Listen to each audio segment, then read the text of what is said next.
Aujourd'hui, les grands groupes gagnent. Et les autorités nous suggèrent d'aller vers l'internationalisation.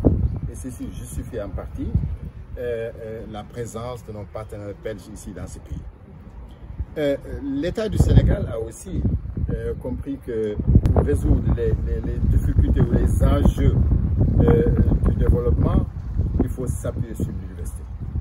Et pour cela, nous avons besoin d'une université forte, d'une université capable de remplir sa mission de transmission de savoir, mais aussi une université capable d'aller dans des recherches véritablement porteuses. Et c'est pour toutes ces raisons qu'aujourd'hui, l'activité nous permettra de réfléchir sur des défis majeurs. Le premier, c'est le défi de l'emploi. Et le second, c'est le défi de la compétitivité.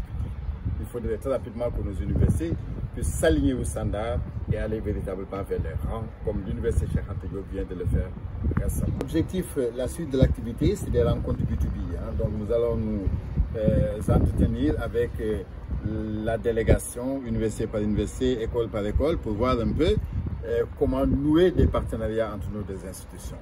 Et évidemment avec toutes les autres institutions du Sénégal. Et c'est des partenariats qui vont s'appuyer dans le domaine de la formation, dans le domaine de la recherche, mais surtout concernant la mobilité.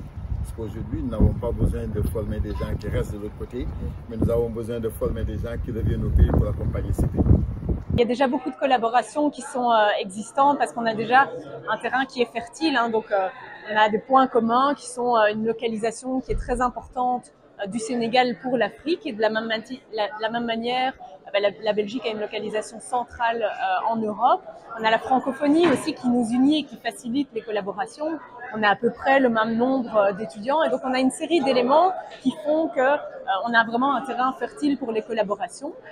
Des collaborations qui sont existantes et qui sont déjà nombreuses, peut-être fort centrées sur des projets qui sont spécifiques, des projets de recherche, des projets de formation, de renforcement de capacité, des mobilités qui sont des mobilités étudiantes, d'enseignants, et peut-être un petit peu moins de partenariats institutionnels, même si on voit, notamment au cours de cette mission, que c'est quelque chose qui est en cours de développement, notamment avec le G3 de l'ULB, l'Université de Genève et de Montréal qui s'est ouvert ici tout récemment à l'UQAD avec cette volonté de favoriser justement les collaborations de manière plus étroite. Ça passe par une meilleure connaissance de notre enseignement supérieur.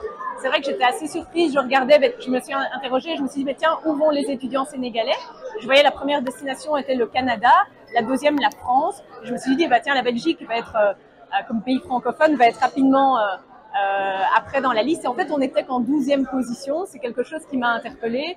Ça veut dire qu'il y a encore une marge de manœuvre pour finalement mieux faire connaître notre enseignement supérieur. Et ça passe par les collaborations entre nos établissements qui vont permettre aussi d'avoir cette meilleure connaissance.